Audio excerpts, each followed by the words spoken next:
I'm out here today, this morning. I just started the truck to go to work, and I was looking around, and I found a fuck ton of nails and screws that I most certainly never used, all right in front of my driveway. Like, I just picked this one up. What the fuck?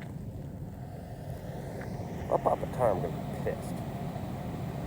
If I already popped a tire, I'm gonna be even more pissed. But yeah, so that's my morning. I'm like getting ready to go do a job and finding a fuck ton of nails and screws and barbed wire. I always wondered if it washed in.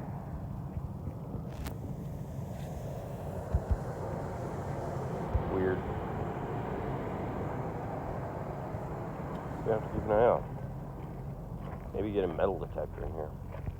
My dad's the last one. Maybe I can borrow it. Already gotta swing by there anyway. Anyway, yeah. That's my morning. How y'all doing?